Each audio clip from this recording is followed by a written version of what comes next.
Welcome to Brilliantly British. My name is Lawrence and today I have something special for you. Special because honestly, I think if you try this recipe, you will give up ketchup, period. I'm going to show you how to make a homemade, rich and fruity tomato chutney. So as I show you how to make this really easy yet rewarding condiment, guys, sit back, relax and enjoy this episode. Tomato chutney is a delicious condiment originating in India that can be made in varying ways.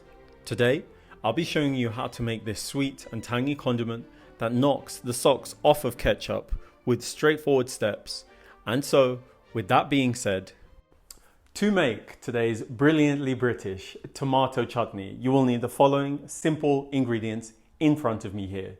You will need some nice fleshy tomatoes, something like a beef tomato will do just fine, but it has to be fresh tomatoes. You want some brown granulated sugar, a vinegar of your choice, and some salt. That's it. But that's not it. What you also need to do before you start cooking at all, please switch on your kettle and make yourself a nice cup of hot tea. First thing to do when making your chutney is to weigh the tomatoes. The weight of the tomatoes will determine the amount of sugar and vinegar that you'll put in later on. With the weight of the tomatoes recorded, what you now want to do is chop them up into medium-sized chunks. And guys, that's it. Tomatoes chopped. Never have I ever seen so many tomatoes at once, honestly, but the quality of the tomatoes you use for this chutney really does matter. I mean, it is so fragrant where I am now. The tomatoes have been chopped, as you can see, and now it's time to head over to the hob and begin cooking. In a large stock pot, pour in your chopped tomatoes, followed by your vinegar and sugar. Stir these ingredients together before covering and cooking over a medium heat. Once the contents are beginning to bubble, give the contents a stir before covering and allowing to slowly reduce. Whilst the chutney stews away, take the time to sterilize the jars that you're planning to use. Fill each and every one of them to the top with hot water and submerge each and every one of the lids in hot water.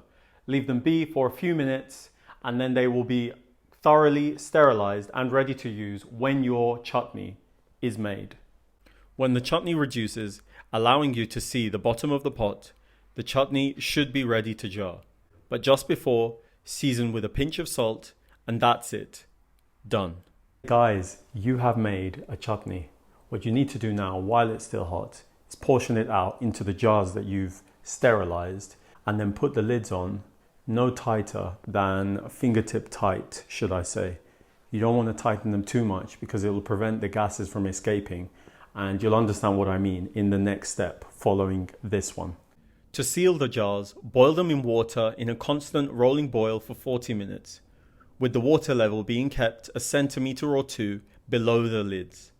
After which, carefully remove them from the water, allowing them to cool slowly. Store them in a cool, dark place or in a fridge once opened.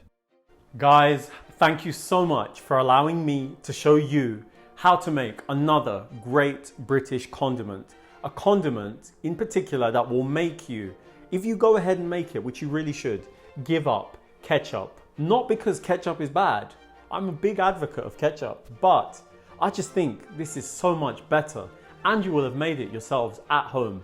With all of that being said, unfortunately, I'm not going to be doing a tasting session in this episode. Fortunately, I will be doing a tasting session in an episode to come, so look out for that. In the meantime though, click the like button, subscribe to this channel if you haven't done so already, and hit the notification button so you don't miss any of our new releases. Tell everyone you know about the Brilliantly British food on this channel, and I will see you next time. If you liked this chutney making episode, which I know you did, we have other episodes dedicated to the making of other chutneys, so go check out the links up there or in the description below. Enjoy.